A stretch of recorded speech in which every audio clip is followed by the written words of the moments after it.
Maverick News presents The Rick Walker Show. Defrag your mind.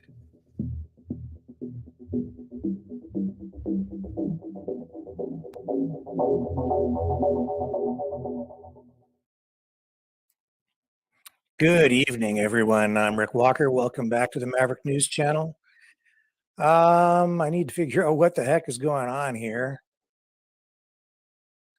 We have some unusual things going on with the feed because we're multi-streaming across platforms. And I think what it is, I see what it is. If I do that,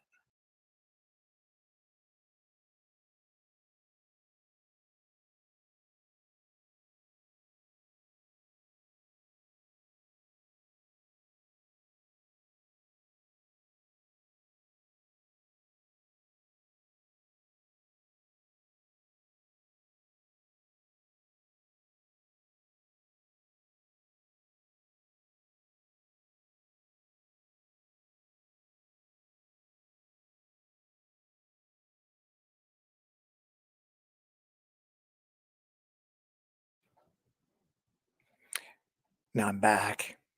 Sorry about that, folks.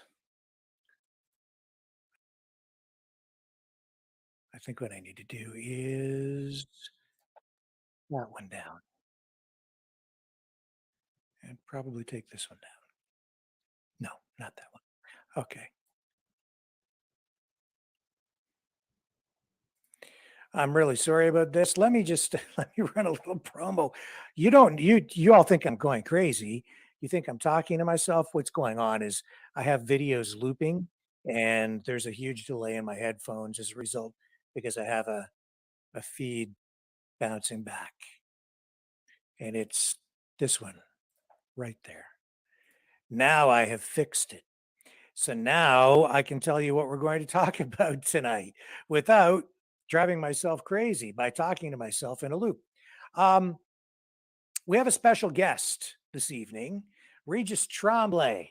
He is a filmmaker, documentary producer, journalist, grew up in the USA in Maine, learned about filmmaking from an early age, and now lives in Russia. And he has been involved in journalism, documentary production for a long time. He is going to share some of the latest information on the war in Ukraine, the war with Russia, and I'm getting some information here from people here that there's feedback. Are you guys still getting feedback right now? If you're getting feedback, just mention it in the chat so that I know. I think I have fixed it. Okay, perfect. Gina says yes, getting feedback. Okay, that's kind of weird. Let me take a quick break. I think I know what to do. It depends on which channel you're watching. I'll run a little promo. I'll fix the feedback on the channels affected.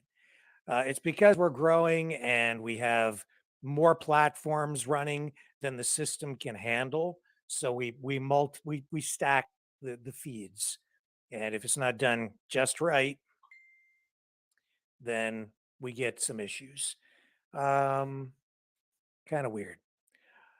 Okay, hang on. I'll be right back. Okay, sorry, we're going to fix these technical problems. It won't take but a moment.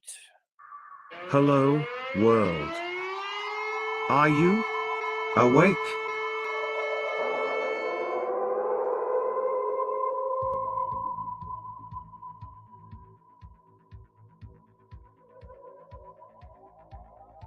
Uniting humankind by liberating millions of minds at a time.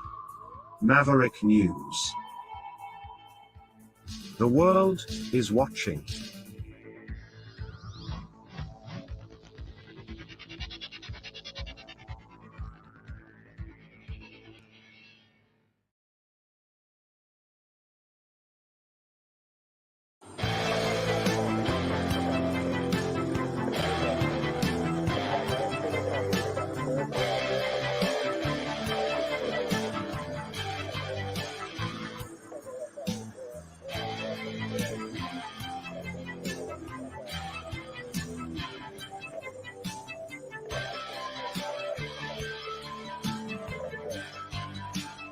Maverick News. Fighting for freedom.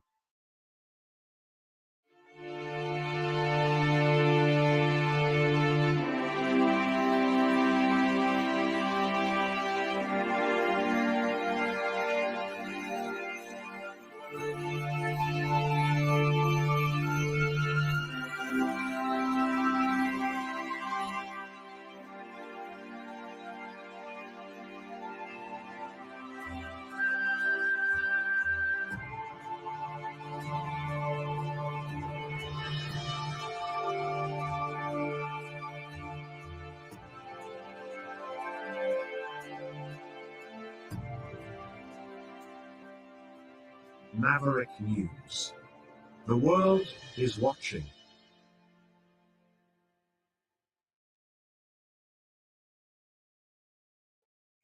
Okay, still working on this issue.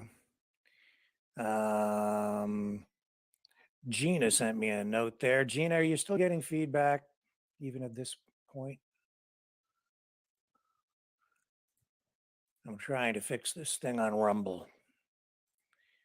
Strange feeds going out on Rumble. I'm going to proceed with this broadcast as though everything is okay. I don't know if, yes, still getting feed. I have no idea. It's weird. Okay, let me run another promo. I'll keep working on it. Just give me a moment. I'll fix this.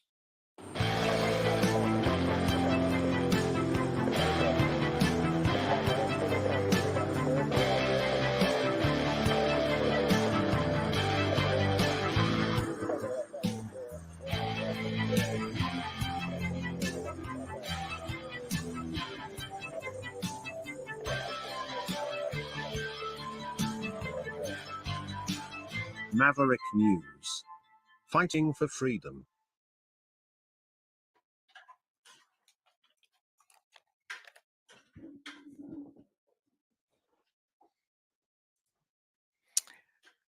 Okay, so I think I know why. No, that doesn't make sense. Do we still have feedback on Rumble?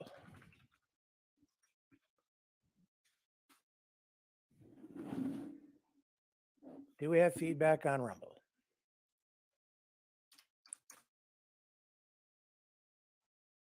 I'm checking.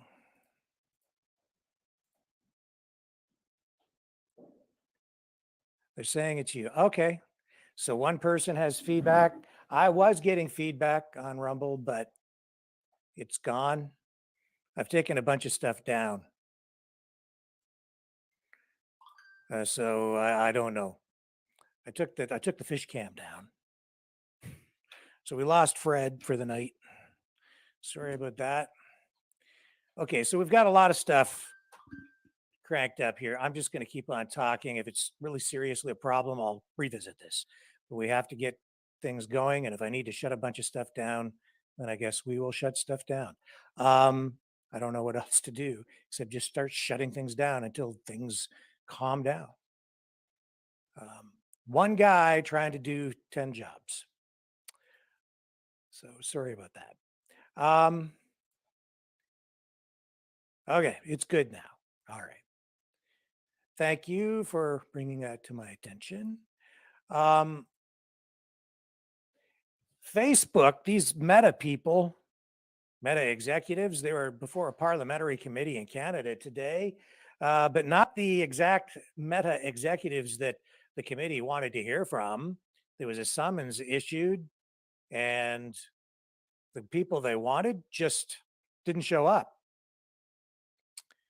They sent replacements instead. This is a committee that is looking at Bill C-18, which is sort of an extension to Bill C-11. And the whole thing with C-18 is it's trying to make social media giants like Google and Meta, Twitter pay legacy media outlets for the content that is produced and then shared online, posted online. They want the social media companies to pay for the content to line the pockets of the mainstream media. And Meta is standing up to the government saying no. And as I said before, this is really all about the money. And if you look at really what's going on, the conservatives are sort of putting themselves out there as the champions of the small person, the common person. In reality, I think what they're doing is they're aligning themselves with the social media companies, while the liberals and the NDP are aligning themselves with the mainstream legacy media, which has been pretty much purchased with tax money already to protect the liberals and NDP, to protect Justin Trudeau in particular. So Meta is pushing back, and they did this in Australia as well, where they pulled all news content from their platform for a while. And they say they've learned from that experience and say they won't be making the same mistakes in Canada if we go down that route. It depends on how this legislation ultimately looks once it's through the approval process. It's just at the committee stage right now. But at committee today, they were these two Meta executives are asked a lot of questions from both the liberals and conservatives who are part of that committee. So we're going to bring you clips of that tonight as well. Let me just see what else I had lined up for you. That kind of threw me for a loop, all that feedback stuff. Canada has a new crown with a snowflake and maple leaves instead of crosses and fleur-de-lis, which the government says are religious symbols. And we're going to right now go to Danielle Smith, Premier of Alberta, who has this update on the wildfire situation out in Western Canada. Let me bring up Danielle Smith for you here at this news conference. Here we go. Everyone, I'm joined by Mike Ellis, the Minister of Public Safety and Emergency Services. Also with us is Colin Blair, the Executive Director of the Alberta Emergency Management Agency, and once again, Christy Tucker, the Information Unit Manager from Alberta Wildfire. Also joining us is Paul Winnick, the Deputy Minister of Health. He's available to answer technical questions on the state of affected healthcare facilities. I want to begin by saying that I'm deeply proud of the incredible dedication and resilience of our first responders, our communities, our First Nations and Métis settlement partners, and all Albertans. There is no question that this is a challenging time. Tens of thousands of people have been forced from their homes and their jobs. They're leaving behind all they own, wondering if they will lose everything that they've worked for. And while many Albertans are being forced to evacuate, firefighters and first responders from across the province and the country are doing their absolute best to control the destruction and protect Albertans' lives and property. Albertans cannot thank them enough for their efforts. Just yesterday, I had the opportunity to visit the evacuation center that has been set up in Edmonton. Despite the difficult challenges that everyone was facing, there was a resounding sense of hope and optimism from both the hardworking volunteers who are helping those who are displaced and our friends and neighbors who were forced to evacuate. I also toured some of the affected wildfire areas near Entwistle and received a thorough briefing from the local team on the state of the situation in that community. This is an incredibly stressful time, and we know Albertans need extra support while they are out of their homes and communities. And that's why we're announcing that additional help is on the way for wildfire evacuees. Starting tomorrow, the government will begin providing one-time emergency financial assistance to residents who've been forced to evacuate due to these wildfires. Every adult who's been evacuated and displaced for 7 consecutive days will receive $1,250, along with an additional $500 for each dependent child under age 18. This means that an evacuated family of 4 will receive $3,500 to help get through these dark days and to meet their immediate needs. These payments will help evacuees pay for accommodations, food, and other basic necessities. The payments will make those expenses one less thing for people to worry about so that they can concentrate on their families and their own well-being. We know that this is a tough time, so we've made the application process quick and easy. Evacuees can apply online using a verified alberta.ca account. Payments will be provided through e-transfer once your eligibility is confirmed, and that process can take as little as 24 hours. This is the most efficient way to receive your evacuation payment and to get it as quickly as possible. However, we do recognize that applying online may not be an option for everyone. If you are unable to apply online or you can't receive the e-transfer, people can also call the Wildfire Resource Line. You've heard this number before, we'll say it again, 310-4455 once they are eligible. I'd like to just repeat that number. It's 310-4455. Staff will be able to help with applications and make alternate payment arrangements. The government of Alberta is also working to ensure residents in remote locations, including Indigenous reserves and Métis settlements, will get these payments as well. These payments are only one part of our ongoing response, but they are a critical lifeline for evacuees in their hour of need. We will ensure everyone who is eligible to receive an emergency payment will get one. And earlier today, I did have an opportunity to speak with Prime Minister Justin Trudeau.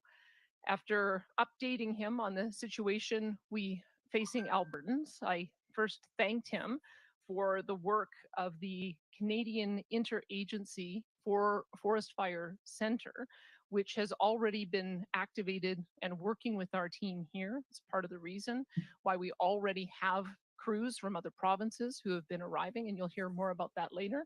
But after talking with Prime Minister, we sent a formal request for additional assistance. Minister Mike Ellis will provide an update on that shortly. During our call, Prime Minister Trudeau confirmed that the military will be sent to assist if necessary. We will continue to keep communication channels open with the federal government as we respond to this unprecedented situation. I'd also like to provide a brief update on evacuations and their impact on our healthcare system. As of this morning, almost 300 patients and long-term care residents have been safely evacuated from 4 Alberta Health Services sites, including Drayton Valley Hospital and Care Centre, Edson Healthcare Centre, Fox Creek Healthcare Centre, and High Prairie Health Complex. These evacuations have gone very well, thanks to the cooperation of those having to move and the hard work of our staff, physicians, and supporting agencies. These relocations are happening through EMS, through chartered buses and flights as required, depending on specific needs. Healthcare workers across the province are working around the clock to ensure patients and residents are safely cared for in temporary locations, and AHS is contacting the families of loved ones to share the patient and resident location information. And I want to be clear, despite these evacuations, our healthcare system is still well equipped and will continue to meet the needs of Albertans from all corners of the province. I want to thank our frontline staff, leaders, and physicians who have come together to support the response across Alberta Health Services, and especially to those who've been evacuated along with their families. Over the past few days, we've heard countless stories of individual Albertans stepping up to lend a hand. Whether it's volunteering, making a financial contribution through the Canadian Red Cross or another charity, or donating clothes, Albertans have demonstrated their generosity and sense of caring throughout this unprecedented situation. And any Albertan who donates a cash contribution can receive a non-refundable charitable tax credit on their first $200, thanks to a 60% charitable tax credit from the province and 15% from the federal government. We made that recent change in budget 2023. We've also seen various companies step up and provide generous contributions in support of the current situation. I'd like to quickly acknowledge TELUS, who today made an initial commitment of $5 million in cash and in-kind donations to local charities and organizations supporting relief efforts and first responders. And the Edmonton Oilers Community Foundation will be dedicating net proceeds from the Oilers playoffs 50-50 starting tomorrow, May 9th, until the end of round 2, to the Canadian Red Cross in support of the humanitarian effort to help Albertans affected by these wildfires. Additionally, during my call earlier today, Prime Minister Justin Trudeau confirmed the federal government is working with the Red Cross and will match donations. On behalf of the government of Alberta, I want to thank everyone, both individual Albertans and companies who have contributed to the support of this emergency.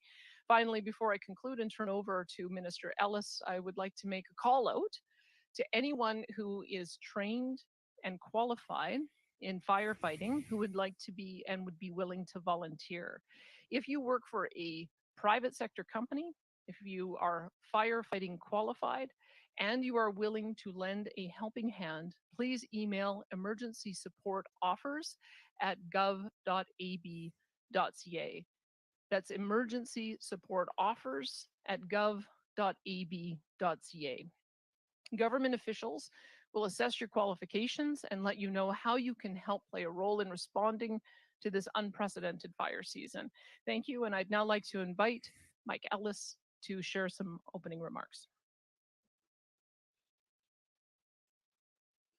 So again, thank you, Premier, and good afternoon, everyone. So I want to express my support to all Albertans who have been evacuated and in their communities, those who are in the process of being evacuated, and those who are beginning to return home. We stand closely with you during this very challenging time. Thank you again to all of our frontline, especially those firefighters and first responders who are working tirelessly to protect Albertans, their homes, their communities throughout this emergency. And a big thank you to the volunteers and those who have offered support to their fellow Albertans. The resilience and compassion of Albertans in the face of adversity represents the very best of this province. The top priority of Alberta's government is and will continue to be keeping Albertans safe during this state of emergency. As you've all seen over the weekend, this is a rapidly changing situation. We continue to take steps to respond to situation as the need arises.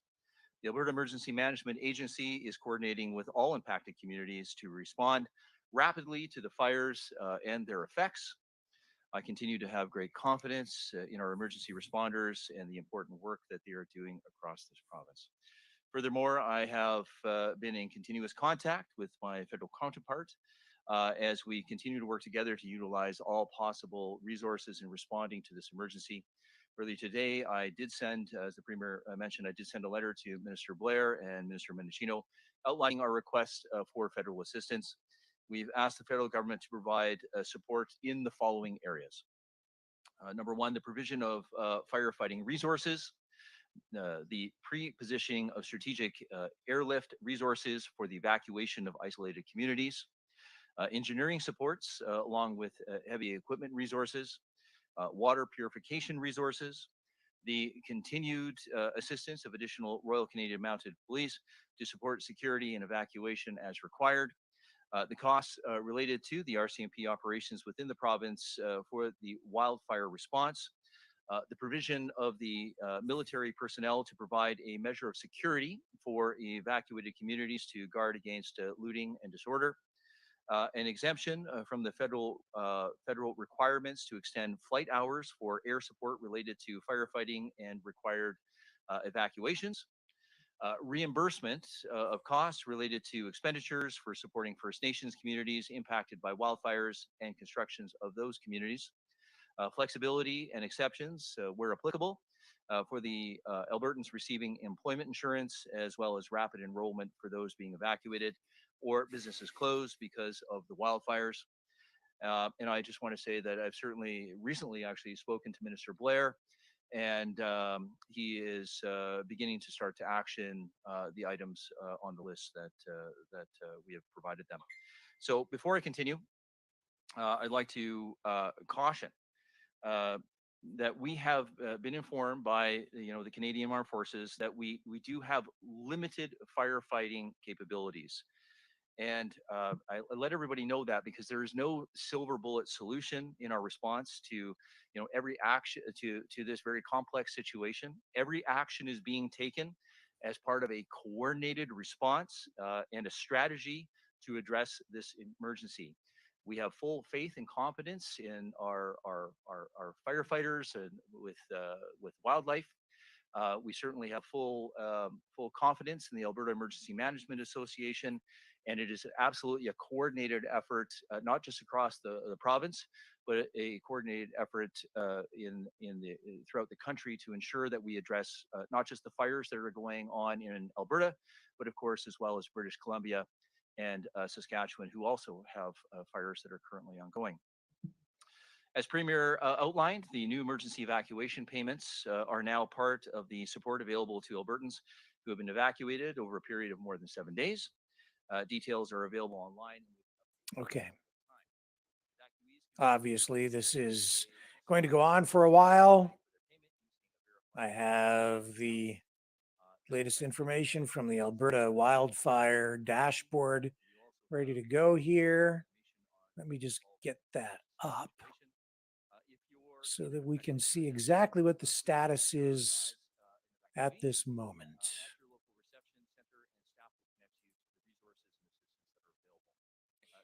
I know there are fewer fires burning today than there were yesterday. So they're making good progress in their fight to extinguish these fires. Here we go. 94, down from 108 last night at this time.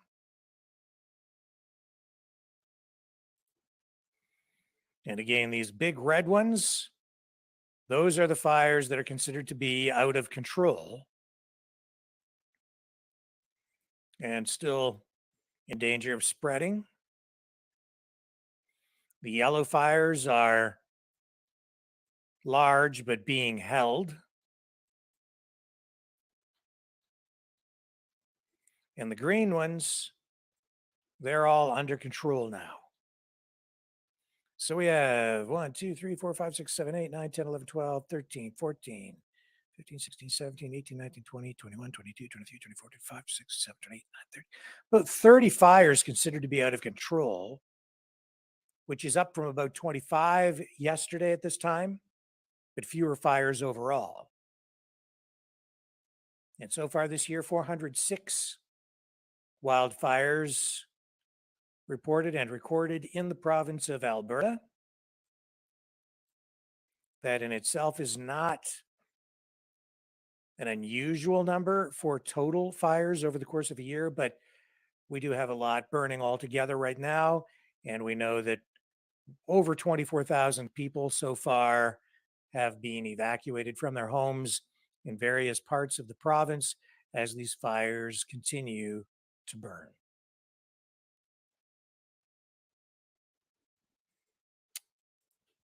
We'll continue to monitor this in the days ahead. Obviously, a lot of money at stake and a lot of homes at stake, a lot of danger. People are again being urged to evacuate if you are in an area that has been designated a critical area and you receive an evacuation order. People are being urged to follow those orders, because if you do not, you could end up endangering yourself and put others at risk too if people need to come in, emergency responders need to come in and rescue you. So keep yourself out of harm's way and you'll be doing yourself and others a favor. It's the right thing to do, the smart thing to do. Pretty simple. If a fire is coming down the road, get the heck out of there. Looting has been a bit of a problem in some communities. We have received reports about that as people have left entire communities, deserted them. There are some people who have been taking advantage of the situation. Police are patrolling, though, and they're trying to keep things secure in those communities where people have been evacuated. But hey, it's only stuff. So leave it behind and you'll be much better off. Okay, let's take a break. Then we're going to dig into Justin Trudeau's news law. Facebook doesn't like it. So they are looking at just removing all the news content on Facebook in Canada. How about that? That's a pretty dramatic move.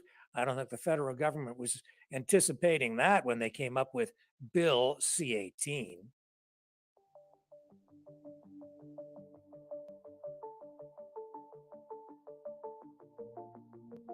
Greetings, brave Mavericks. Our quest for truth continues. We go beyond fake news.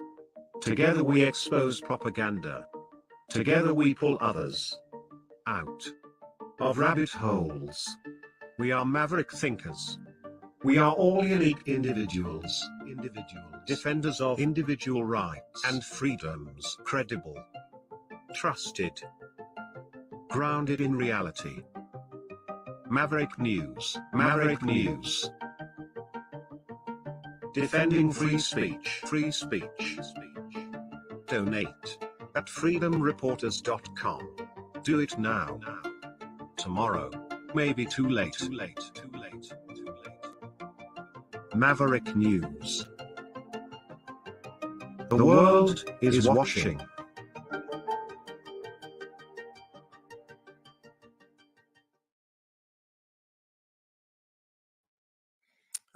I'm back. And it was a bit of a showdown at this parliamentary committee today, looking into Bill C-18. Meta has a team of people working to block news on Facebook in Canada, as well as Instagram. Executives from Meta say they've learned from the mistakes they made while blocking news from Facebook in Australia. When they did that, they accidentally limited access to emergency services pages. They acknowledged that today during this hearing in Ottawa. Rachel Curran, the head of public policy from Meta, while testifying and answering questions, said Meta, which is the company for Facebook, has put together a content blocking team. And they're getting ready to end the availability of news on its social media platforms if Bill C-18, which is the Liberal government's, the Trudeau government's online news bill, passes. It's at the committee stage right now. This committee is looking at this legislation. Curran told the House of Commons Heritage Committee that Meta, Facebook, Instagram will remove news in a way that is careful, responsible, and transparent. So back in 2021, Facebook temporarily blocked Australians from sharing news stories in response to a government bill in that country that asked Google and Facebook to contribute funds to journalism. See, it's all about the money. Told you this before. And C-18 is really an extension of Bill C-11, the Online Streaming Act. It's all about the money. They're trying to regulate the internet, something that most people from the beginning viewed as a free space where government did not tread. But now they want to. Now they want to control it. They want to impose the same kinds of rules and regulations that govern radio stations and television stations in Canada. And part of that in Canada means Canadian content rules. It means special agreements or arrangements for financial payments from, well, in the case of television, it would be like radio, or rather cable systems, to specialty channels, to payments to the broadcasting companies themselves for like your local stations and so on. There are royalty payments for content.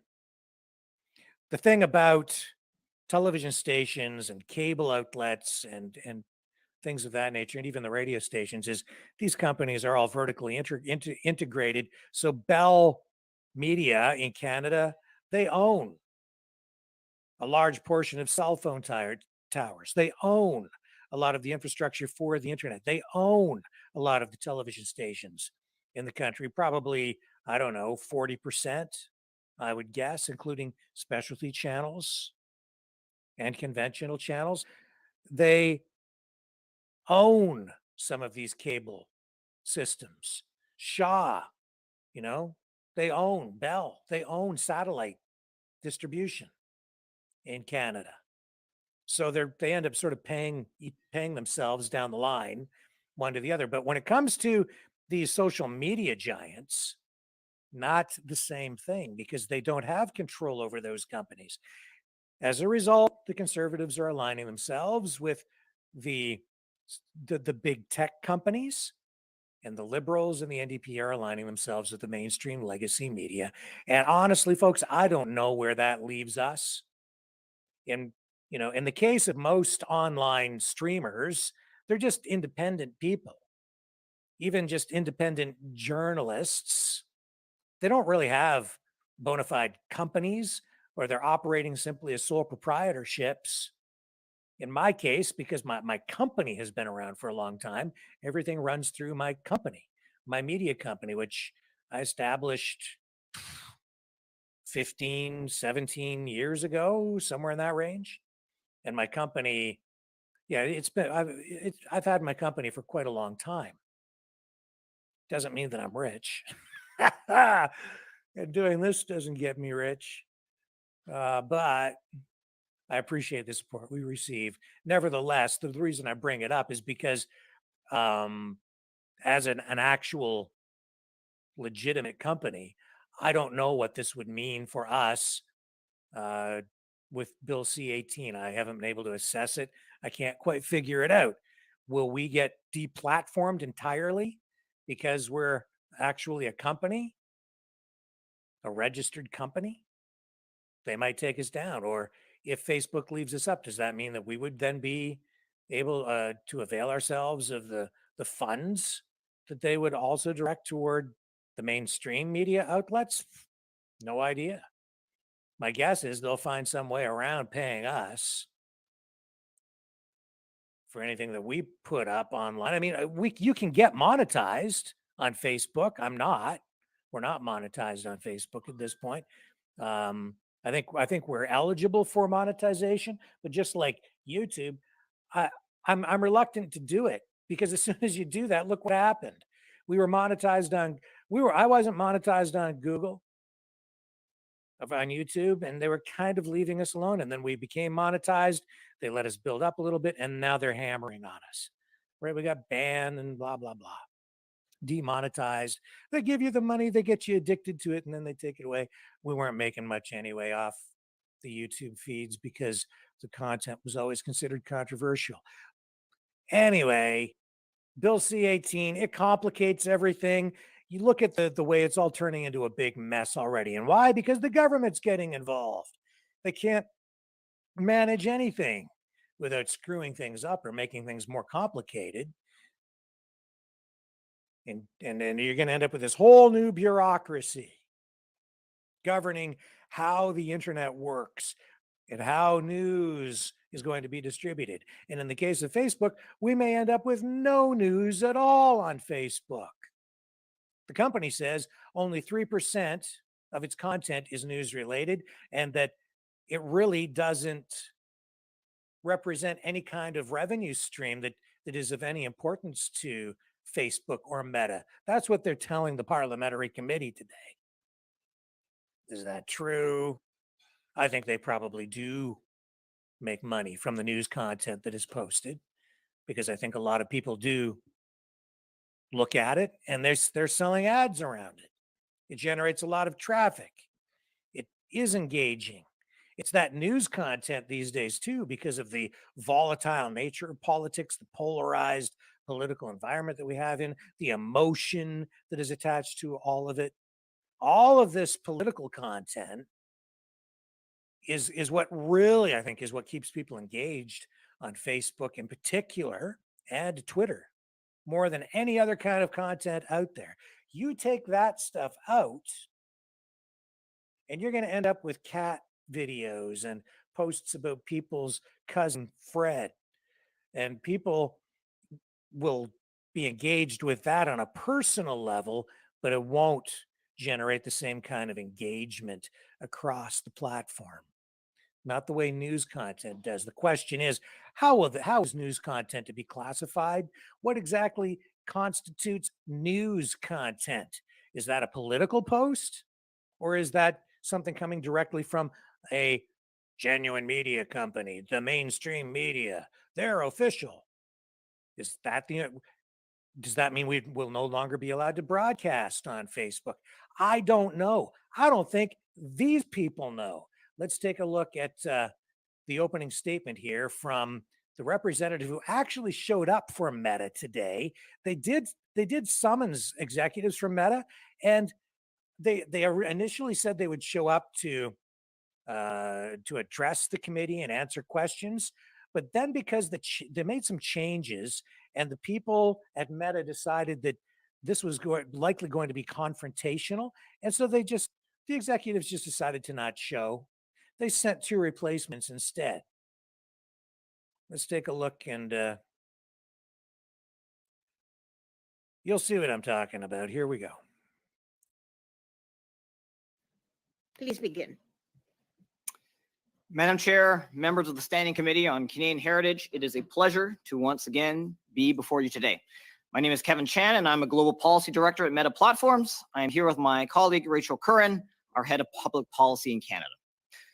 Madam Chair, as you will know, your committee clerk wrote to us on Friday, April 28, to confirm an invitation to appear before this committee for its study on the, and I quote, reaction of companies in the information technology industry to Bill C-18.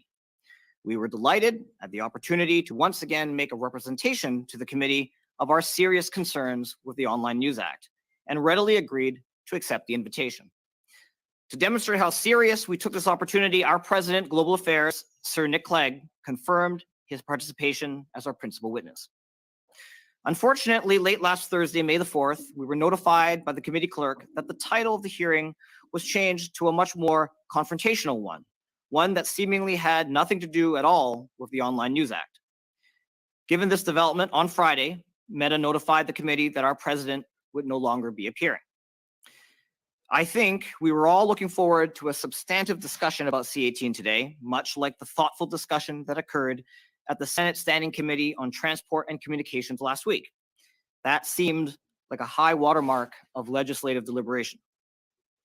Madame la Présidente, comme vous le savez, Madam Chair, as you would know, your committee clerk wrote to us on Friday, April 28, to confirm an invitation to appear before this committee for its study on the, and I quote, reaction of companies in the information technology industry to Bill C-18.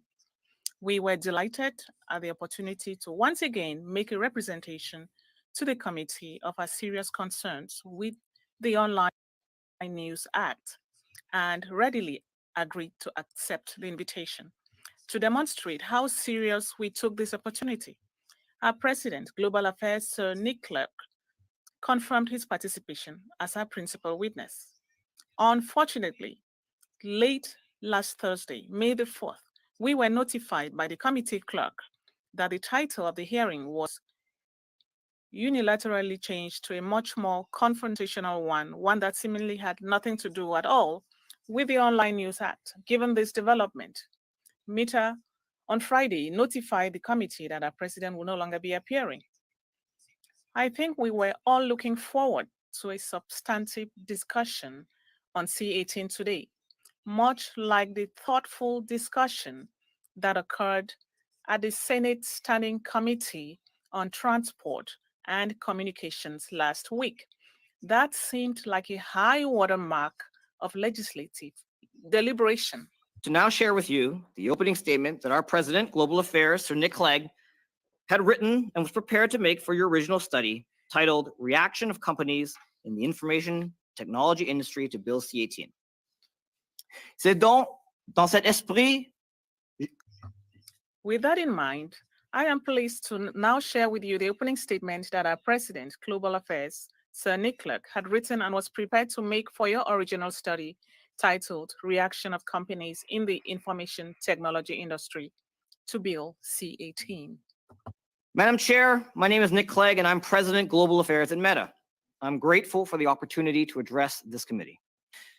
Madam Chair, the Online News Act is based on a fundamentally flawed premise. Meta does not benefit unfairly from publishers sharing links to news content on our platform. The reverse is true. Madame la Présidente, Madam Chair, the Online News Act is based on a fundamentally flawed premise. Meta does not benefit unfairly from people sharing links to news content on our platform. The reverse is true. Publishers choose to share their content because it benefits them to do so, whereas it isn't particularly valuable to us at all. As such, we've taken the difficult decision that if this flawed legislation is passed, we will have to end the availability of news content on Facebook and Instagram in Canada. The truth is, our users don't come to us for news. They come to share the ups and downs of life, the things that make them happy and sad, that interest them and entertain them. Links to news stories are a tiny proportion of that, less than 3% of the content they see in their Facebook feed. But news publishers do find our services valuable. We estimate that Facebook feed sent registered news publishers in Canada more than 1.9 billion clicks in the 12 months to April 2022. This amounts to free marketing we estimate is worth more than $230 million. Publishers choose to share their content because it drives traffic to their websites. It helps them sell more subscriptions, grow their audience, and display their ads to more people than they might otherwise. The traditional news industry faces profound challenges. New technology has emerged, consumer behavior has changed, and old business models don't work anymore. Of course, everyone wants quality journalism to thrive, but it makes no more sense to claim social media companies are taking money from publishers than to say car companies stole from the horse and cart industry. It seems we're having a debate as if the internet was frozen in time about 10 years ago. The way our users engage with content has changed dramatically. Just in the last year or two, we've seen an enormous shift in people consuming creator content and short-form video. Watching video is now more than half of time spent on Facebook and Instagram. People reshare Reels, our short-form video format, more than 2 billion times every day on Facebook and Instagram, which has doubled in just the last 6 months. The world is constantly changing, and publishers, like everyone else, have to adapt. Asking a social media company in 2023 to subsidize news publishers for content that isn't that important to our users is like asking email providers to pay the postal service for people because people don't send letters anymore. And not all internet companies are the same. We're not Google. They are an amazingly successful company that does extraordinarily useful things for people, but they operate a search engine that functions by using links to news web pages. Meta, by contrast, doesn't solicit, need, or collect content from news websites to put on our services. Our users, and in this case, news publishers, choose to share it themselves. Globally, more than 90% of organic views on article links from news publishers are on links posted by publishers themselves. I've heard a lot in this debate about how this legislation is replicating what Australia has done. In fact, the laws are different in important respects, and CAT will go further than the Australian legislation. First, the Australian code doesn't apply to Meta because we haven't been designated by the treasurer there. If we do end up being designated and forced to pay publishers, we will be faced with the same difficult choice we are making in Canada. But perhaps more significantly, this legislation would make Canada the first democracy to put a price on free links to web pages, which flies in the face of global norms on copyright principles and puts at risk the free flow of information online. Canada and Canadian liberals have a long-standing reputation for believing in multilateralism and for defending the free and open internet. CAT would be a direct contradiction of that long-held and honorable tradition. I spent 20 years of my life as a legislator, so I understand how difficult it is to craft good policy and sensible legislation. In this instance, I believe CAT is flawed legislation, which would deliver bad economic policy too. The Parliamentary Budget Officer estimates that most of the funds generated by the Act will go to broadcasters, not the local and regional publishers it was supposed to support. It's Robin Hood in reverse. The act would subsidize big Yeah. broadcasters at the expense of independent publishers and digital news sites, skewing the playing field so it's even harder for smaller players. Ultimately, this legislation puts Meta in an invidious position. In order to comply, we have to either operate in a flawed regulatory environment, or we have to end the availability of news content in Canada. With a heavy heart, we choose the latter. As the Minister of Canadian Heritage has said, this is a business decision. It's not something we want to do, but it is what we will have to do. En définitive, cette loi Ultimately, this legislation puts Meta in an unfavorable situation. In order to comply, we have to either operate in a flawed and unfair regulatory environment, or we have to end the availability of news content in Canada. It's with a heavy heart that we. So I'm laughing because I've been in the broadcasting industry for a long time, in the media business, news, production, self-syndication. I know how it works. I'm laughing because these broadcast companies, these big broadcasting companies, are getting a taste of their own medicine. And he's actually quite right. These guys at Facebook and Meta, in a way. Because you see, if you're an independent producer like me, I'll tell you right now, it is difficult, if not almost impossible, in Canada to get any kind of a decent broadcast deal at all. I don't need to get into the details here tonight, but good luck getting anything that's fair as an independent producer. So when he says that the bulk of the money collected from social media platforms, if transferred to the broadcasting companies, would end up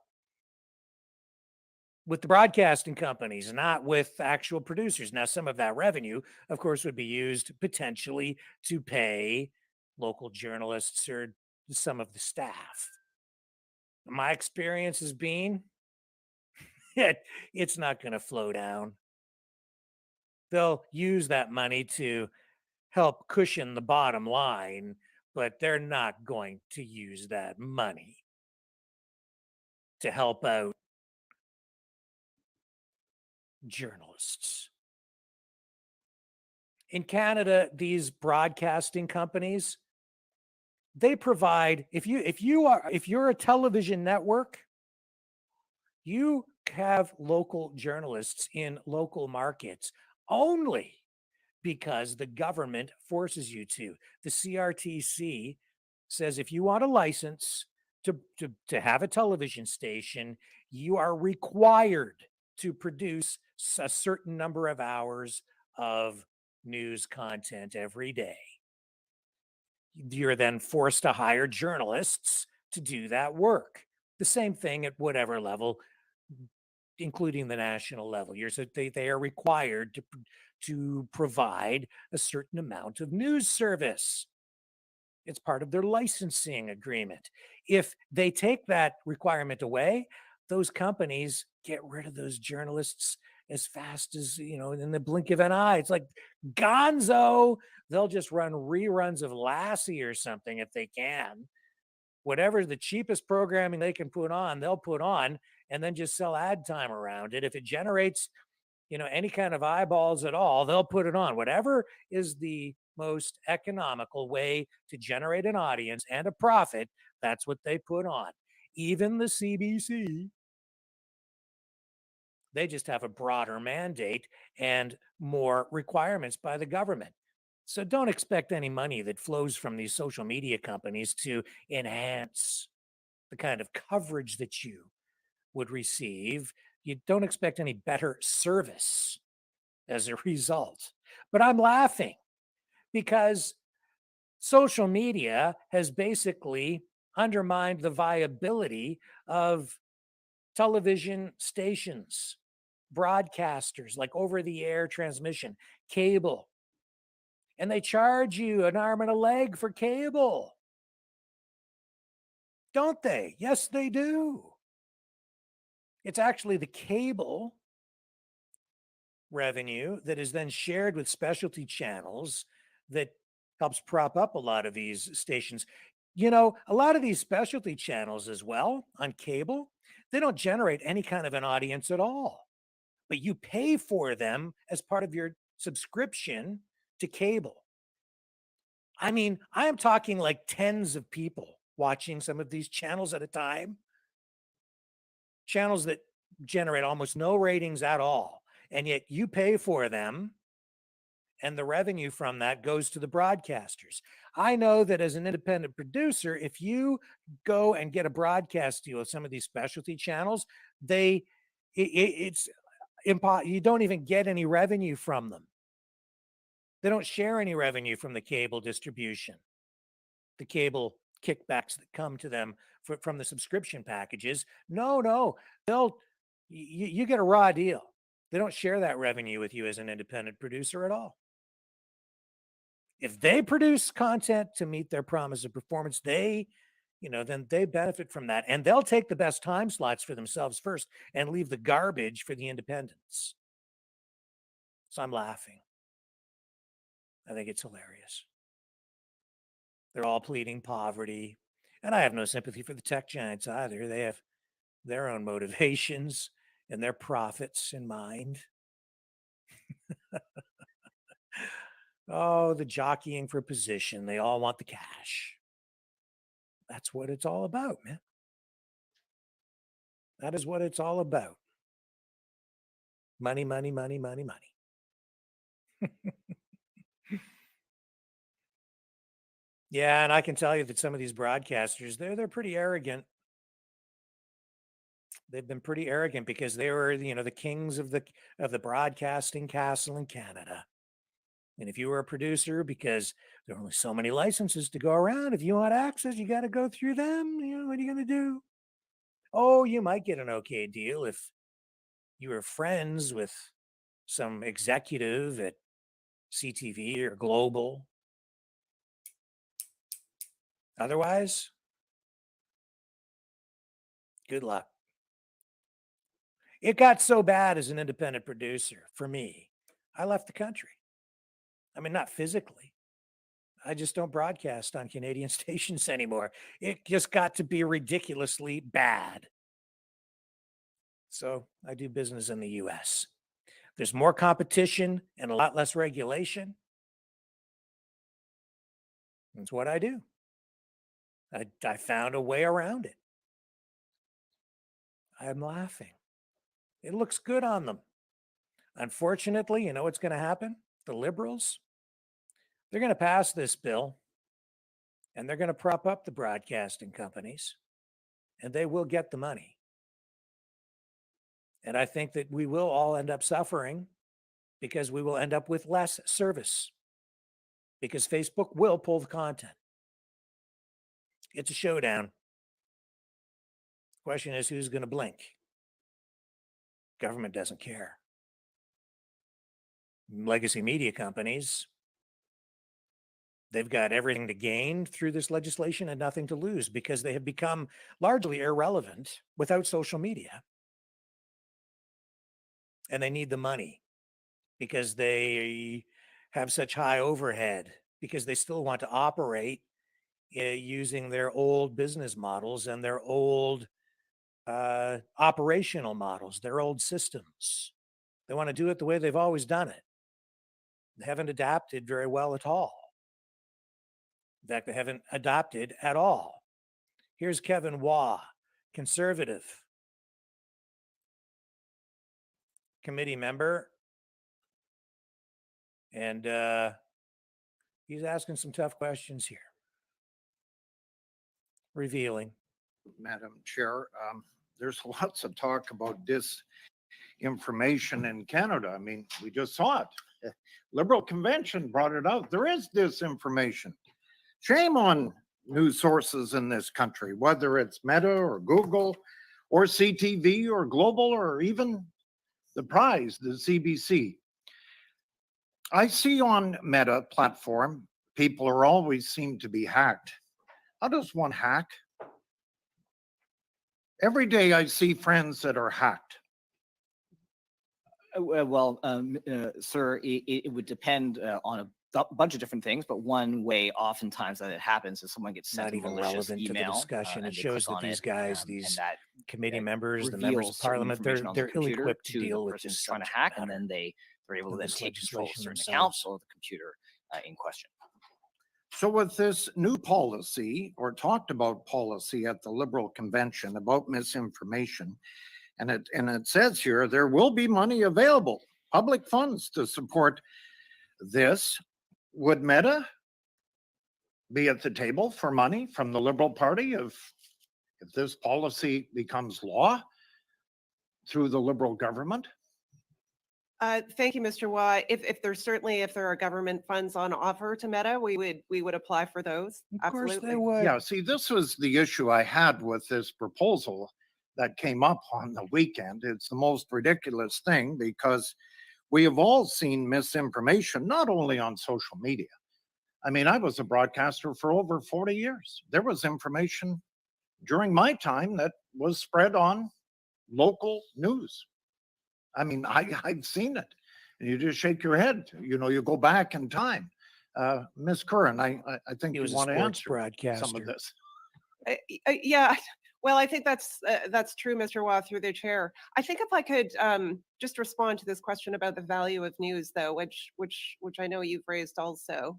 I think when we're talking about the value, we believe that news has a real social value. The problem is that it doesn't have much of an economic value to Meta.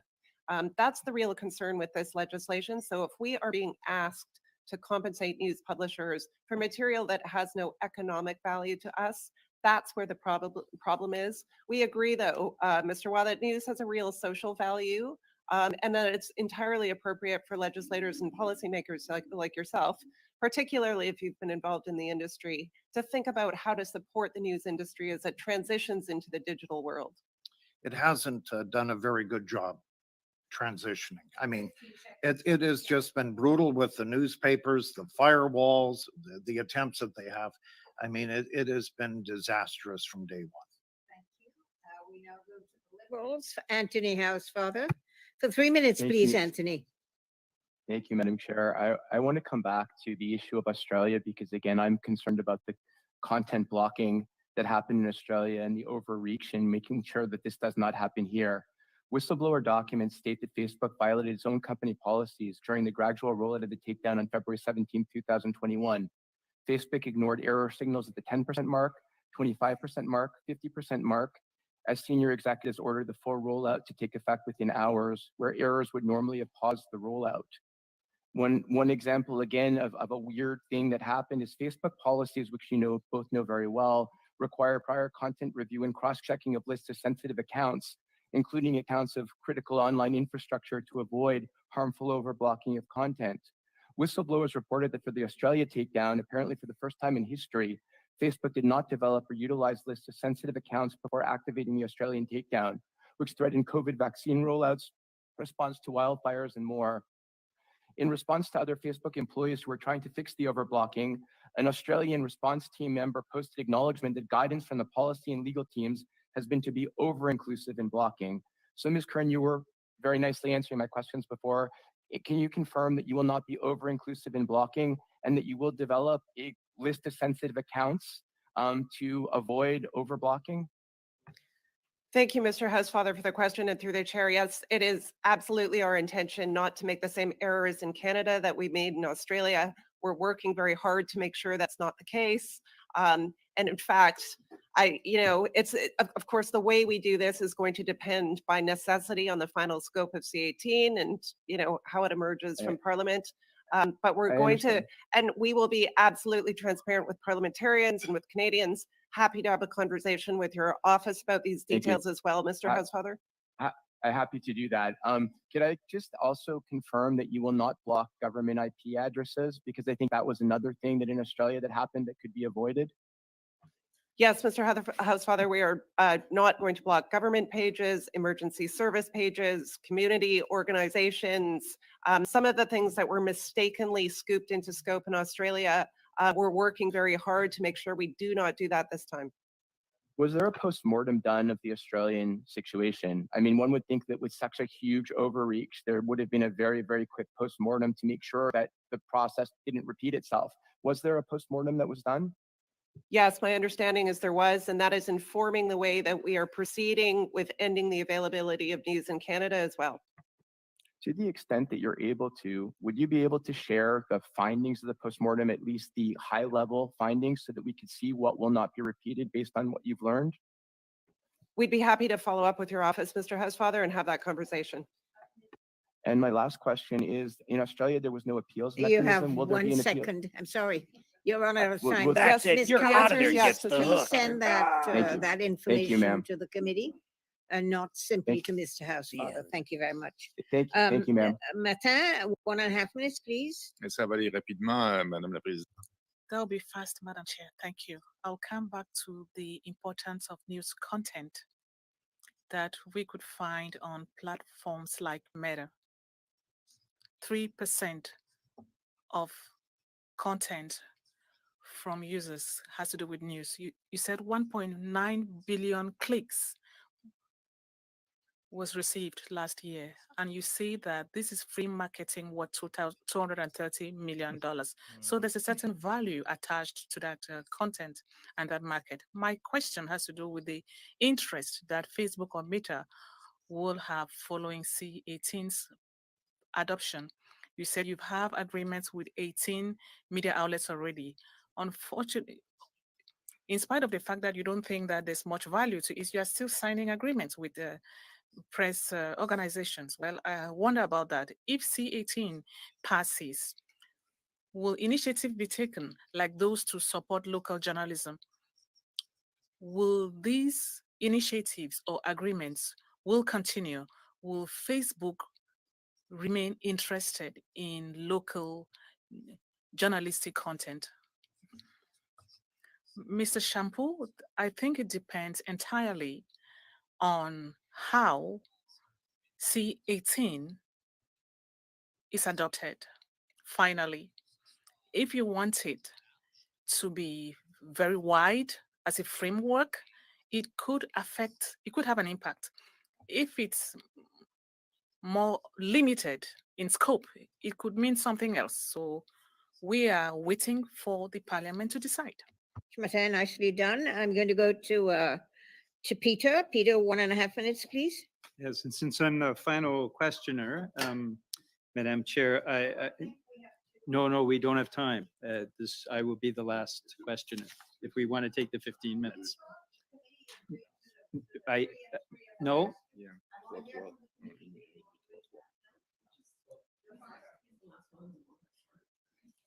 Just ask the question. Let's get the show on the road.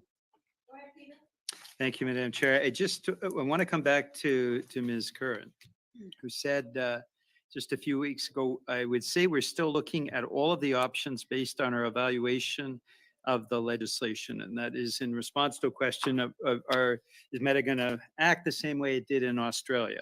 Looking at all of the options. But I understand in your response to Mr. Housefather, you are saying under oath that Meta will not be impacting health emergency information, will not be restraining or suspending information that people need, as they're seeing now in Alberta around wildfires, around emergency services as well. All of those things that took place in Australia in the most reprehensible way, people being denied access to information that is actually critical for them, perhaps to save their property, often to save the loved one.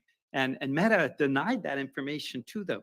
Are you saying under oath now that that will not happen, that Meta in no way will impede Canadians' access to information that is fundamental for their health and safety and the health and safety of their community, that Meta will not do that again?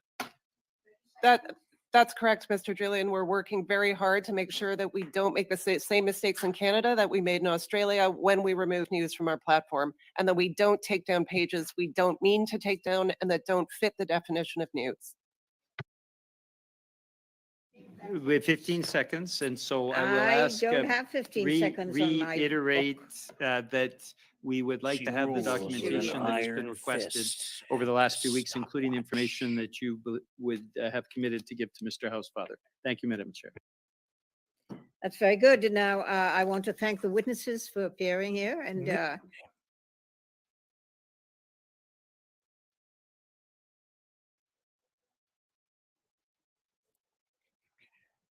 All right.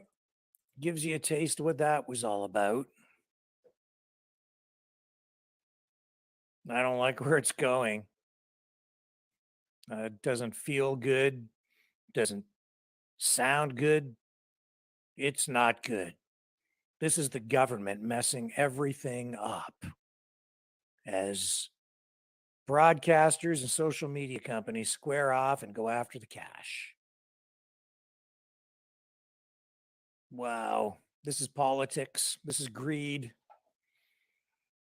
And this is the whole business model that social media was built on.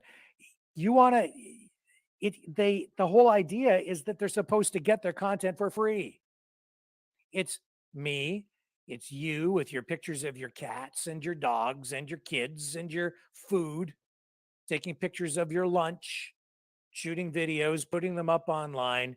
You give them the content for free. That has always been the business model. The news content, well, the mainstream legacy media, they're saying that what they produce is of more value than what you produce. And they want these social media platforms to pay them for it because they're used to getting paid. And if they can't get paid, if they can't get you to buy it as a consumer, they've just been going to the government with their hands out looking for corporate media welfare. And they've been getting it for a long time. They've been selling ads around their content. But man, the game has changed over the years. When I was a kid, television stations were king, man. When I grew up, when I was a little kid, we had like what, 3 channels? So if you had a TV station, man, you had a license to print money. Radio stations pretty much too. There were only so many licenses granted in a given area. So you only had maybe 3 stations. And if you're in a remote area, you might have 1 back in the day, back in the era of black and white TV. And then you could charge heavy prices for advertising. You go back to the 1950s, the 1960s, everything changed. By the mid 1970s, we had, 13 channels, 12 or 13 on the VHF dial. Then they added some UHF channels, ultra high frequency. So you go up higher on the dial. You had 2 dials on the TV. Now you had more competition and more licenses being issued. You keep going and going and going. And then we got into, dozens of channels. And then they had the converter boxes that they came out with. And as more and more channels were added, revenue got split up more and more and more. But there were still so many people watching that there was plenty of pie to go around. Now we have hundreds of channels, 500 channels and nothing on, and repetitive, right? They make it even more difficult for themselves because what they do is they take like a CTV signal and they repeat the broadcasting. You put the same show on all the CTV stations across the country. Then you take all those CTV stations and put those on the cable system so that people end up sitting there watching whatever feed happens to be coming in on that particular transponder and your cable outlet. It makes it difficult to sell your local ads because local advertising then gets diluted. They've shot themselves in the foot is what they've done. They had too many channels, nothing on, too much repetition. How many CTV channels do you need on the dial? How many global stations from various cities do you need to watch at any given time? And yet you'll find multiple offerings from the same broadcasting company on your channel lineup. It's Ridiculous. Now you have the internet. And they're saying, compensate us, take care of us, keep us afloat. We failed to adapt. Newspapers, radio stations, television stations. Because they haven't changed the way they operate. Not really. They've tried some things online to make money. Most of them not terribly effective. And even when they are successful, and even when they get favorable treatment in the algorithms so that they get propped up onto page one on the search engines, they still can't make enough money. They get favorable treatment over us. They suppress us, prop them up, they still can't make enough money. Somebody's lining their pockets. I have no sympathy for either side. I just wish that they would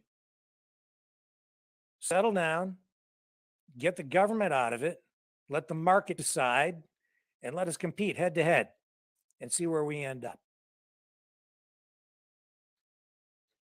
That's what I think should be done, but that's not going to happen. Because Trudeau, Biden, but in Canada, Trudeau right now, he's looking for protection. This is a protection racket for him. Take care of the mainstream legacy media, prop them up, get them the cash, give them their millions of dollars every year in freebie handouts, forced subscription money basically from us, the taxpayers, and then get the social media companies to pay them too. But he should be careful if he gets those social media companies upset. They have a lot more power than the mainstream legacy media because they do control those search engine algorithms. And just by tweaking things a little bit this way or that way, they can actually control the outcome of an election. They can control what people think. They're doing it already. Not only that, we've seen from those documents, the Twitter files released by Elon Musk, we now know for sure that Twitter was being used as a tool by CIA to conduct color revolutions, which is basically CIA operations to unseat, overthrow governments in other countries. It's a tool for that.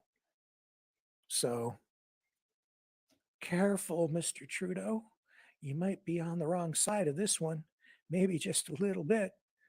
Even though the mainstream media might write favorable things about you, it's not going to do you a bit of good if Facebook doesn't distribute the information, or if Twitter decides to suppress that information without you really knowing about it. Are you getting the picture, folks? A lot of power there. Information warfare? Oh yeah. We're on the front lines right here as an independent media outlet too. And we are going to be under more and more fire. That's why we need to set up a separate server. We need to take this totally independent and even get some of this stuff, get a lot of our content right off all the social media platforms now, before all of this rolls out, in order to make sure that you guys have access to independent media content. That is what I'm working on right now. So we can start to run this stuff through our website straight up without relying on this feed coming through YouTube. I think I've almost got it worked out. A few different things that I can do. I wasn't able to establish the feed yet, but I'm working on it. I've just about got it established. I have to get my brain wrapped around it, and I need a little bit of time. But as you saw tonight, I'm just one guy sitting here every night doing all of this button pushing and producing. And we do have some great people who help contribute content that come on the show. People like Lori and Rachel Emmanuel and Ian Nunn, and the list goes on. And later on in the program, we will be chatting with Regis Tremblay, filmmaker, documentary producer. And we've got some other guests lined up this week as well, some other media types. I think I've got another filmmaker with a really, really great story to share with us. So I'm looking forward to setting that up. I don't have a date. It's not all confirmed, but it's a special broadcast. And I'm looking forward to bringing that to you too. But we can't do all this alone. We do need your help. This is not my platform. This is our platform.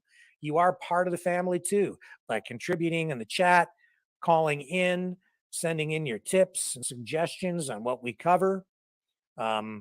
We've got great moderators rather, in Anasty and Gina, and you guys as the Maverick family. You are Mavericks. You're media Mavericks. By participating here, you're engaging in this effort to preserve free speech and a free media. And you're choosing to consume your media here, to get your information here, instead of through the mainstream legacy media.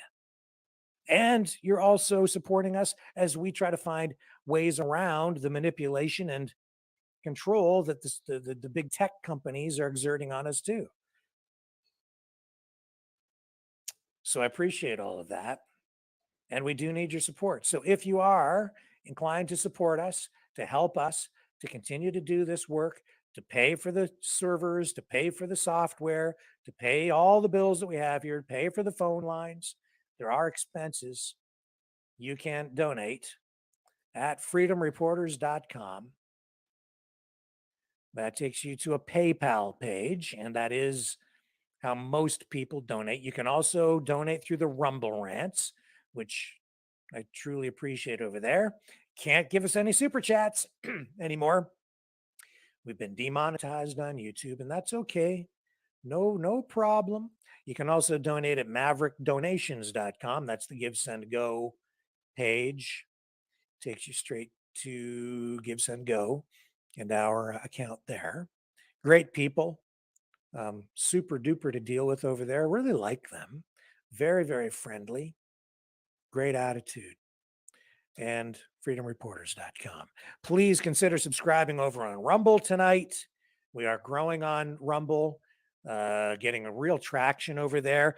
I'll tell you, the search engines on Rumble, the search engine on Rumble works in a much fairer way, and they really do send the notifications out to people, letting them know when we put up a new broadcast.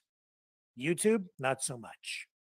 I know that it's not happening because of the numbers that I see. We have way more subscribers on YouTube, and yet the numbers don't correspond in terms of views, but they do on Rumble. So I know that what they're doing over there makes more sense. So I'm grateful for that. That's a great thing. It's a very good thing. Same with DuckDuckGo. You know, if you go to that search engine and type in a search, the results that come up make a lot more sense than the results that I generally find that come up on Google. And that's because they're cooking everything for political purposes and social engineering purposes. And some of that is at the request or direction, I think, of government. And because of probably monetary influences as well. But please subscribe. Rumble, subscribe over on YouTube too. We'll try and keep that going. And like and share on Facebook while we're on there. Visit us over on Twitch if you're inclined to do that. We're also up on Odyssey. And then afterward, we run the show over on Clouthub, YouTube, Bitchute, and we're on Brighteon now too, with just video uploads. No live feed out of there yet, and on Clouthub. It's I'm surprised at the traction we're getting on Clouthub. It's we do pretty well over there, actually. Not a lot of subscribers, but always quite a few views with everything we put up. So there are alternative media platforms. How this is going to play out over time, I don't know. I don't even know how, like what are they going to do in Canada? They're going to force like Clouthub to block content, certain content. I don't know, man. It doesn't make sense. But maybe these mainstream media outlets aren't on Clouthub. I don't see them on there. And I don't see any of this stuff on Bitchute either. I don't see any CTV or Global or any of that like I do on YouTube. So it might not affect some of these other alternative platforms, and that's where we have found that we need to go. What else can I share with you this evening? What other news before we get to our feature interview? Oh, yes. Elon Musk. Groundbreaking ceremony down near Corpus Christi, Texas. Just happens that he's down there right now. and it's a lithium refining facility. They've broken ground on this. I believe it is a facility worth some $375 million. So pretty big deal for the people down there in Texas on the Gulf Coast. Let's just take a look at this, and we'll bring you some comments from Elon Musk right now on this facility. Well, welcome everyone. Let's see. It's glad to have you all here. We're incredibly excited to announce the biggest lithium refinery, one of the biggest lithium refineries in the world, and a location that will be able to, we expect produce lithium for about 1 million vehicles and produce more battery-grade lithium than the rest of North American refining capacity combined. So I'd like to introduce some people here. Let's see.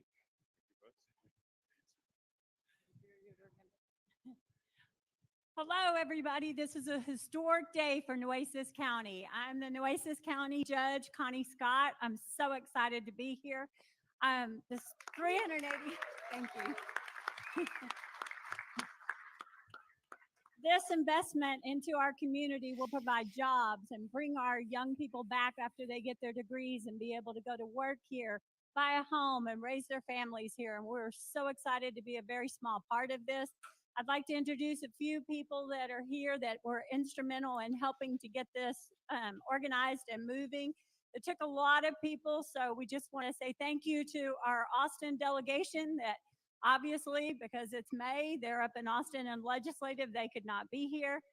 Chairman Todd Hunter, Representative Abel Herrero, Senator Juan Chuy Hinojosa, and then we'd like to thank our Robstown Economic Development Corporation, our Regional Economic Development Corporation, our South Texas Water Authority, and then last but certainly not least, all of my commissioners' quarter here, Commissioner Hernandez, Commissioner Matas, who represents this area, Commissioner Gonzalez, and Commissioner Chesney. Thank you, Governor, for being a governor who has made the state the best place in the country to do business. Thank you, Mr. Musk, for your investment into this community, your forethought and everything. We appreciate you. We look forward to many more endeavors with you. Thank you again.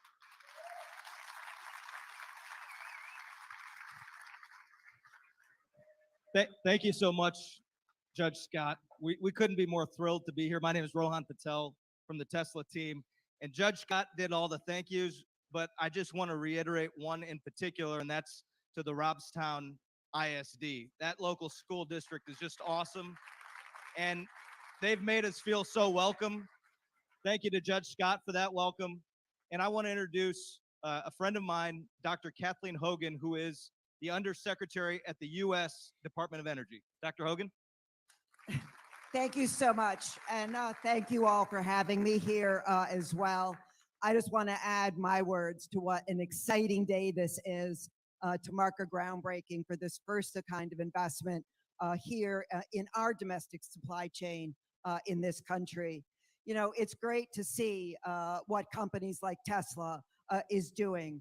You know, they've been a leader in the EV space now for such a long time, and now they're being an amazing leader on building out the clean energy supply chain here in this country, which is what we're going to be seeing more and more of as we move out with the bipartisan infrastructure law and other incentives put forth through our Invest in America agenda. So just an amazing period of time. But let's really talk about this project. What does it mean? It means jobs. It means innovation, innovative processes.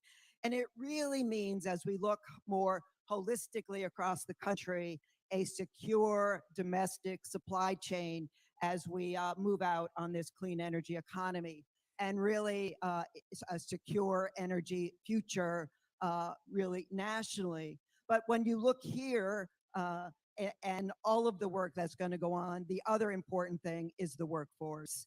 I mean, it's just amazing to see the jobs that are going to be here, the skilled jobs that are going to be here. We talk in DC about the muscle we need to build out around U.S. manufacturing. And where's the muscle? The muscle's in the workforce, and that muscle is going to be here, leveraging so much of what you can already do, and the capabilities of the young people that will be coming through all of your training and other programs. So very, very exciting. So I just really, again, want to say thank you to Tesla. Thank you to the governor of Texas, and thank you to the county of Nunes. What an amazing event. So thank you. Okay. Man, I love it down there.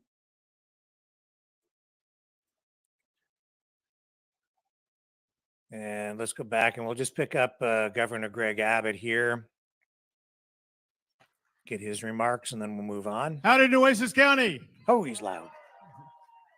This is a great day for Nueces County. You may remember I was here about a month or two ago and I was talking about the way that you're going to see a wave of jobs coming to Corpus Christi and Nueces County. This is just one of many projects that will be providing those jobs that will elevate Corpus Christi, Nueces County, Robstown, the entire area, far much more. Congratulations on this big success.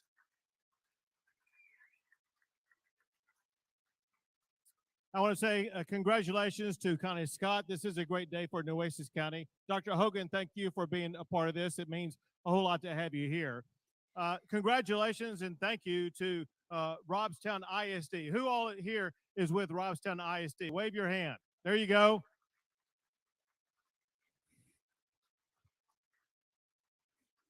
A key part of the way that economic development works in this state.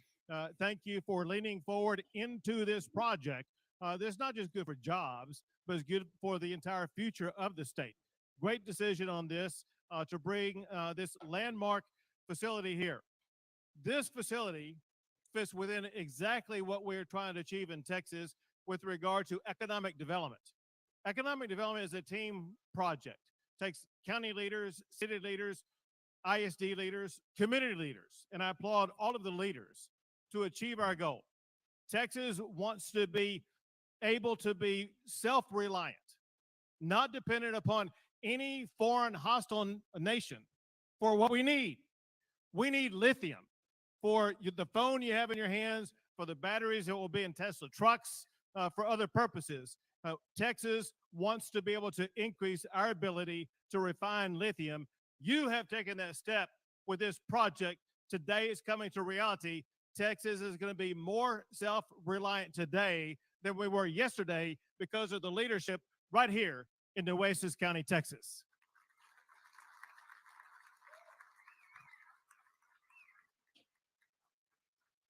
And of course, we would not be here but for the vision, the hard work, and the commitment of Elon Musk and Tesla. Give it up for Tesla and Elon Musk.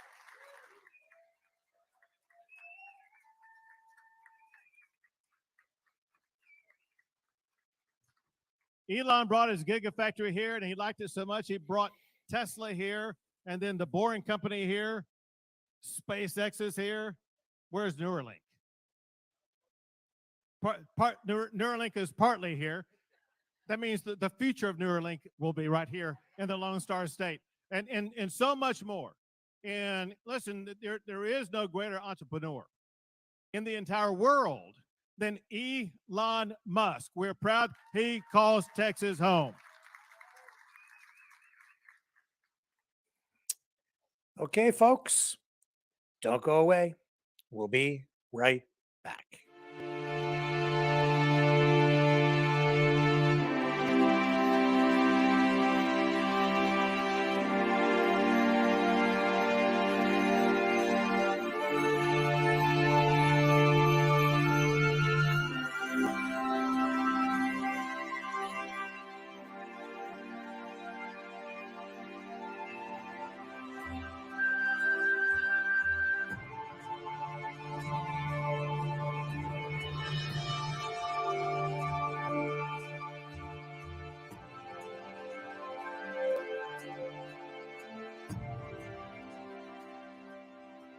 Maverick News. The world is watching.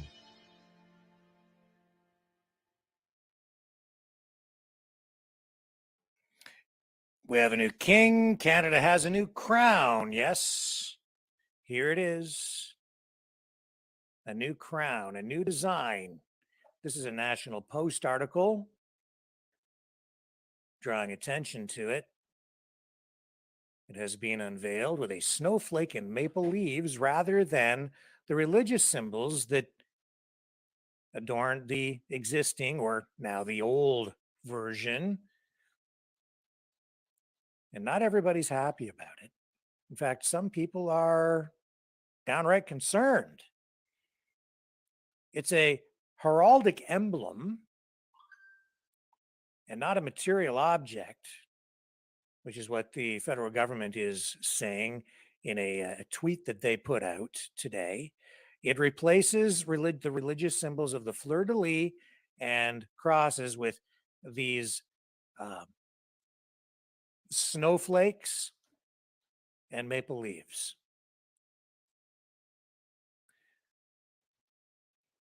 And those who are not happy clearly think that this is further separating Canada from the monarchy.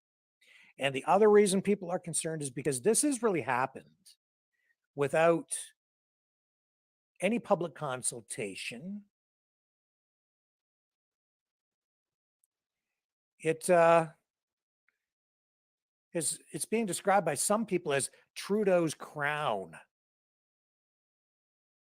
says here in this article, the new design created by the Canadian Heraldic Authority has sparked concern that the crown has become politicized. And this is a quote. It means, it says here, the proposed Canadian crown is totally unconnected to the king or the coronation. That from Christopher McCreary, author and expert on Canada's relationship with the crown. McCreary goes on and says it means the unity of the symbol of the royal crown that represents the sovereign throughout the realms will be broken, further distancing the king and the monarchy as an institution. I think this is telling, interesting. The reason I say that is here we have a government that pledges allegiance to the crown. You have a prime minister who's supposed to be loyal to the crown. And yet, if you look back through history, his father, Pierre Elliott Trudeau, really was no fan of the Queen. Remember that little pirouette that he did that was so insulting to Queen Elizabeth II? That is a moment in history that will forever be a stain on Canada, unless you really think that that was an appropriate move. But I don't think so. It was very disrespectful at the time. Pierre Elliott Trudeau had no love of the monarchy. And here's his son, without consultation, without involving any other members of parliament, without going to the public, this symbol, which is used in a variety of ways, including on uniforms for police services and so on. It's just been changed quietly, but not so quietly now because we're drawing attention to it here. And the National Post also doing a good job here, I think, of drawing this story out into the public light.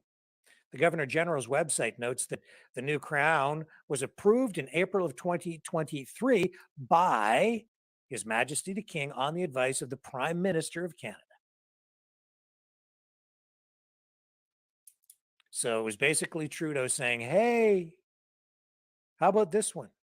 How about if we do this, King? And he said, okay. It was designed by Kathy Bursey-Saborin, a principal artist at the Canadian Heraldic Authority. King Charles wore the St. Edward's crown for his coronation, which his late mother, Queen Elizabeth, used. However, Charles, according to this article here, it says, has chosen the Tudor crown as his insignia, despite it having been destroyed in 1649. Queen Elizabeth II's royal cipher featuring St. Edward's crown and King Charles III's royal cipher right here, featuring the Tudor crown by the royal household. That's the caption underneath these two images here. So you can see two different versions. But the Canadian version now does away with those, what they're calling them, religious symbols. And they are, but it's more than that. It's something that connects the country and culture as well. So when the change was announced back in September, Ottawa saw it as an opportunity to introduce a Canadian crown and over time reinvent the supreme symbol of Canada, the Royal Coat of Arms.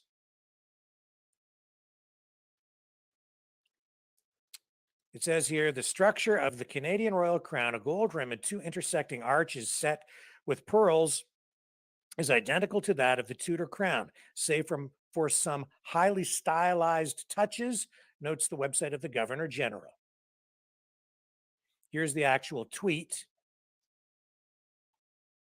from the Canadian Crown. It says, today the Canadian government unveiled a new heraldic Canadian crown, replacing the traditional St. Edward's crown used on Canada's coat of arms, police, and military badges. The design replaces religious symbols, crosses, and fleur-de-lis with maple leaves and a snowflake.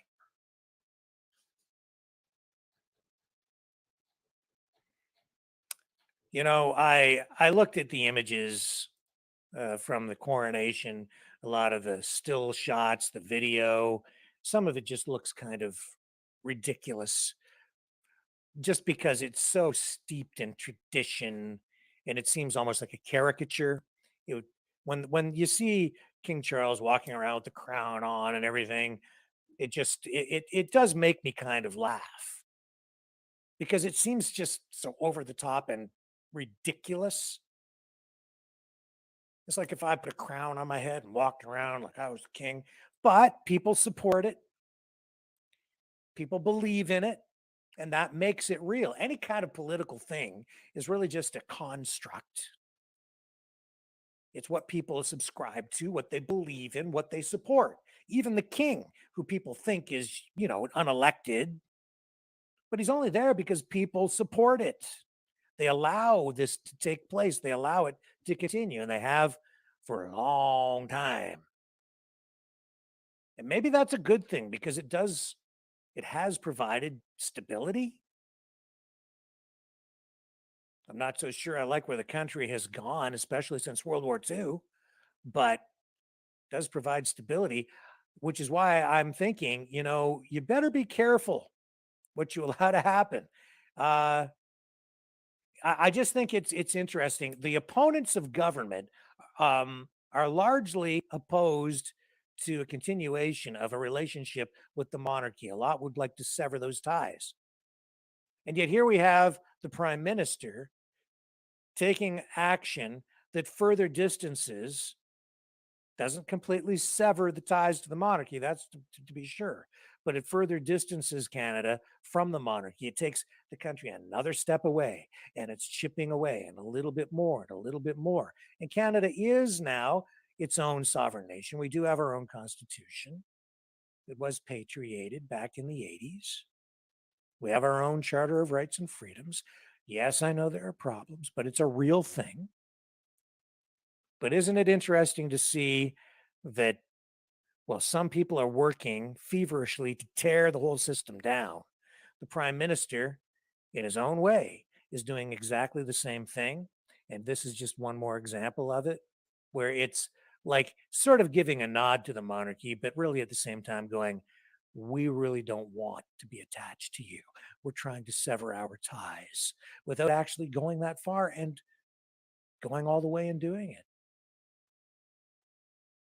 Makes you wonder if there are really two sides. Maybe it's just one side. Maybe they're all working toward the same thing. How's that for a conspiracy theory? Don't go away. When we come back, a conversation, an interview, feature interview coming up with filmmaker, documentary producer Regis Tremblay, who also has his finger on the pulse of what's going on in Russia and with what's going on in Ukraine He gives us some real insight into the drone attacks on the Kremlin, the state of the situation in Russia itself, and also insight into what was going on with those Wagner mercenaries, the hired guns that Russia uses. The United States uses its own companies. These are private companies. Wagner's a private company over there. The Russian government hires them to help fight, to bolster the Russian forces.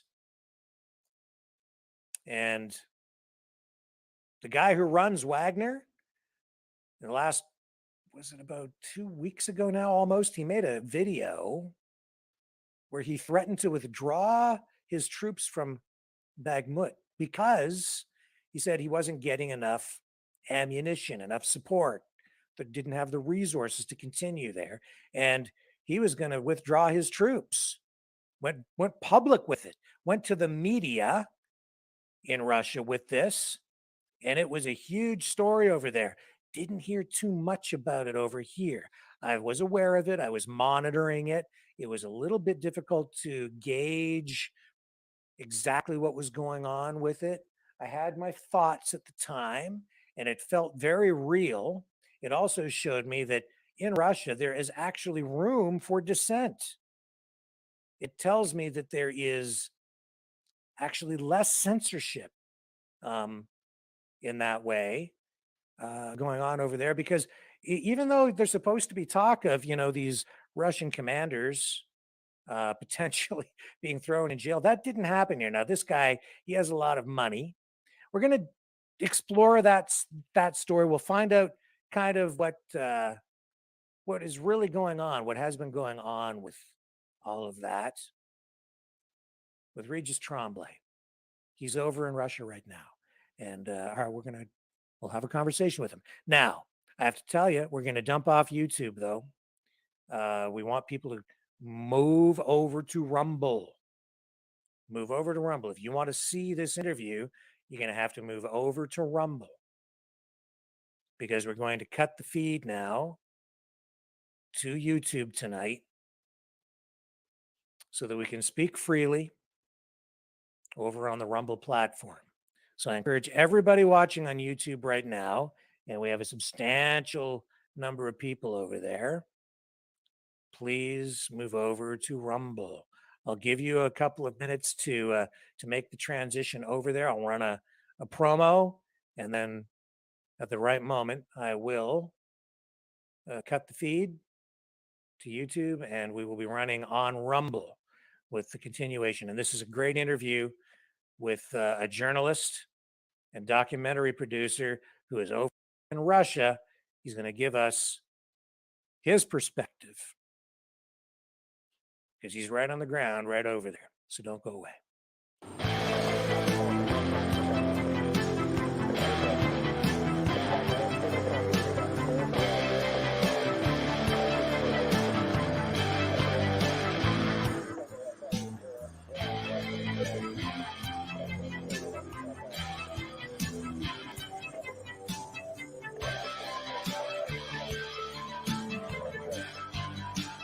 Maverick News. Fighting for freedom. Okay, so I just put the link up in the chat for everybody watching on YouTube. So you can follow that link to the actual Rumble,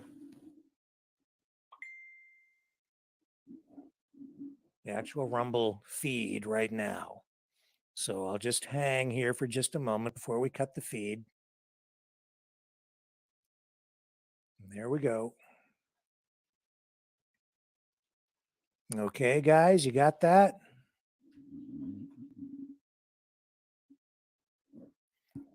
All right. So very sorry, YouTube. We love you, but we got to go because I just don't know what might be said, and we want to be good YouTube citizens and not get anybody upset. So here we go, folks. Again, very sorry, but we're moving over to Rome.